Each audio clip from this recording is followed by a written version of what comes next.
మీరు చూడబోతున్న వీడియో నాకు సామాజిక మాధ్యమంలో లభించింది. ఎవరో యువకుడు చాలా పరిశోధన చేసి ఈ రీల్ తయారు చేసినట్టుగా మనకు కనిపిస్తుంది. హేతుబద్ధమైన ప్రశ్నలతో వాస్తవాలను చక్కగా వివరించాడు. యువకుల్లో ఇలాంటి ప్రశ్నలు పుట్టుకొస్తే కొత్త తరంలో మూఢత్వం అనేది కనపడకుండా పోతుంది. కాలంతో పాటు సమాజంలో మనుషుల్లోనూ అనేక మార్పులు సంభవిస్తూ ఉంటాయి. మన పెద్దవారు చెప్తూ ఉంటారు, నా చిన్నతనంలో అంటూ మొదలుపెట్టి అనేక విషయాలు మనకి చెప్తారు. ఇప్పుడు వస్తున్న మార్పులను ఉదహరిస్తూ వారి బోధన కొనసాగుతోంది. వాటిని మనసుపెట్టి వింటే యువకులు చాలా ఉపయోగకరమైన విషయాలు తెలుసుకోవచ్చు. మనిషిని ఆలోచింప చేసేది చరిత్ర. మనిషి ఆలోచనలను యుగాల ముందుకు తీసుకువెళ్లి అక్కడే ఉండిపోయేలా చేసేవి గ్రంథాలు. సైన్స్కు సంబంధించిన ఒక్క ముక్క కూడా ఏ మత గ్రంథంలోనూ లేకపోవడం మనం గమనించాలి. కాగితాన్ని కనిపెట్టిందెవరు? మనిషి. నిప్పును కనిపెట్టిందెవరు? మనిషి. చక్రాన్ని కనిపెట్టిందెవరు? మనిషే. వ్యవసాయాన్ని కనిపెట్టింది కూడా మనిషే. పెద్ద పెద్ద ఇల్లు, బంగళాలు, ఓడలు, విమానాలు, కంప్యూటర్లు, ఫోన్లు, కార్లు, ఇంట్లో విశ్రాంతి, సుఖం, ప్రశాంతత కొరకు ఏ వస్తువులనైతే ఉపయోగిస్తున్నావో వీటిని ఎవరు తయారు చేశారు?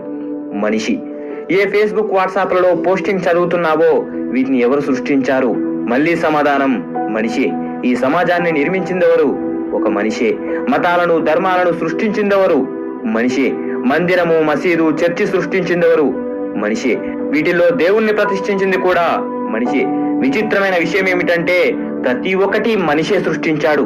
అయినప్పటికీ మనం దేవుడు చమత్కారాలు చేస్తాడని విశ్వసిస్తాం. మనిషే దేవుణ్ణి సృష్టించాడు అనడానికి సాక్ష్యాలు: 1. మనిషి తప్ప ఏ ప్రాణి భగవంతుణ్ణి కోరికలు కోరదు. 2. మనిషి నివాసం లేని చోట మందిరం గాని, మసీదు గాని, చర్చి గాని లేవు. ఇతర గ్రహాలలో గాని, మంచు ఖండాలలో గాని, వేరువేరు దేశాలలో, ప్రాంతాలలో వేరువేరు దేవతలు. దీని అర్థం మనిషి ఊహలతో తన ఇష్టమైన రీతిలో భగవంతుని సృష్టించాడు. భగవంతుడు ఎవరికి మేలు చేయట్లేదు, అలాని కీడు కూడా చేయట్లేదు. దేవుడు లంచగొండితనం, అన్యాయం, దొంగతనం, బలాత్కారం, ఆతంకవాదం, అరాచకత్వాన్ని నిరోధించడం లేదు. అమాయకమైన చిన్న పిల్లలను కాల్చుతున్నా కూడా వారిని ఆపడం లేదు.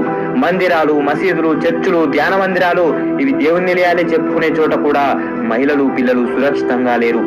కనపడని దేవుని పేరుతో కోటాను కోట్ల వ్యాపారం చేయడం కన్నా కనపడే మనిషికి సేవ చేయడంలో, వారి కళ్ళల్లో కనపడే కృతజ్ఞతాపూర్వకమైన చూపును అనుభవించే వారికి తెలుస్తుంది. ప్రపంచంలో తీయదనమంతా ఇందులోనే ఉంటుంది. మహామహులను పూజించడం కంటే వారు చూపిన మార్గంలో వెళ్లడమే సరైన విధానమని ఆలోచించండి. మిత్రులారా, దయచేసి సబ్స్క్రైబ్, లైక్, కామెంట్, షేర్ చేయండి.